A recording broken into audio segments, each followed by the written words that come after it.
Hmm. So, my name is Timypaul Lupe. I'm from the Democratic Republic of Congo. I came here in June 21st, 2018.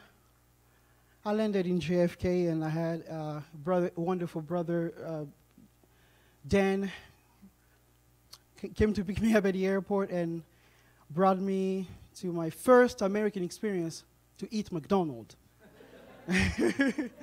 And he told me, brother, don't come back here after. So during the first 6 months I've been here, I lived with wonderful people that by affection I call Papa Vince and Mama Mimi. And I was greatly welcomed by you, brothers and sisters in here. I was really amazed by that. But my staying here was not only filled with joy, it was also filled with uncertainty and trouble, because I came on an F1 visa, that is a student visa, but it was effective with wrong dates. So something needed to be done. I had an incredible support from the elders of the church, particularly Reverend Vince, Reverend Tom, Reverend John. I had wonderful people praying for me, Pat Barrett. I had amazing people praying for me, and it was quite an experience. And I'm very happy that time I was going to the class Experiencing God. It helped me understand, listen to the will of God. I was wondering, like, coming in this country, is it the will of God? If I'm having this problem, is it the will of God? Or it's a sign that I shouldn't be here or I should be here? So the class helped me canalize all of these thoughts and focus on God rather than my own questions. So the great help I received from the elders of the church, also from Matthew Elton and Mr. Rich Elton and Christine, we needed to fix the visa. And we started calling different immigration institutions. And Christine made a joke that she called so many offices that only one was left, the FBI. So we even called the U.S. Embassy in the Congo we explained the situation to them. And they said they couldn't help because I'm not in the Congo, I'm in the homeland, I'm in the United States, so they can't work here, they can't help me. We knocked the doors in many places, it was unsuccessful. Then after we learned about the USCIS, which is the United States Citizenship and Immigration Services, that office institution helped the foreigners extend their stay here, change their statuses. So we find an application, we filed it, and 3 months later, unfortunately, it was not successful.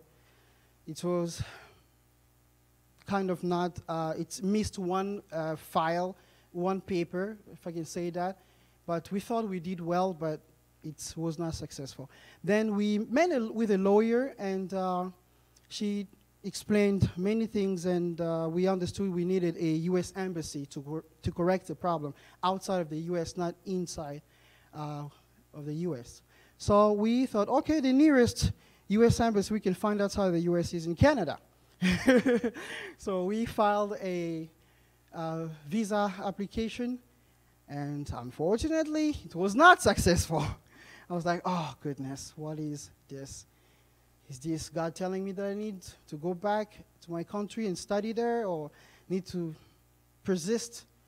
What is the will of God in this? What God is trying to tell me? I was filled with questions, uncertainty, but I had wonderful support from Reverend Vince. It was a great relief to, when he talked to me about his life experience, all his challenges he had. It's a way we all go through. It's like everyone has problems, and it's more of whether you stop and start crying or you wake up and you continue the fight.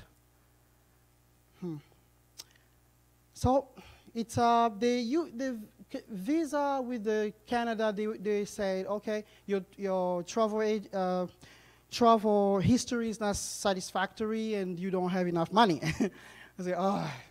So then it came to the moment that I had to leave the United States because my dates were, and the visa was running up, so I couldn't stay any longer, and I had to make like a crucial decision to do what is right, to abide by the laws and leave the United States and seek for a visa outside of the United States. So in the moment, in that time, December 2018, we had an election in the Congo, and the U.S. Embassy was closed because election in my country means unrest.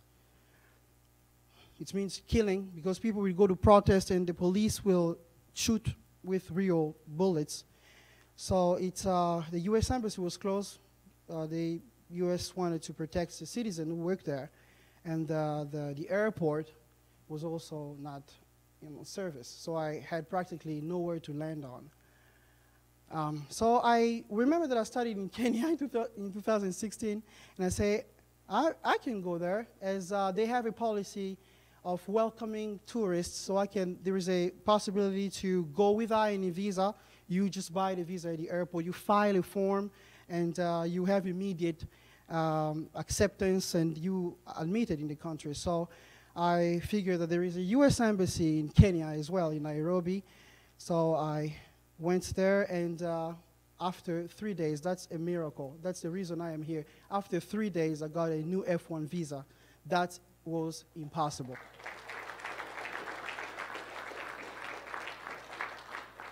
So I have experienced a lot of miracles in my life, but I will not forget this one. My presence in this country will constantly remind me of what happened and how God is good.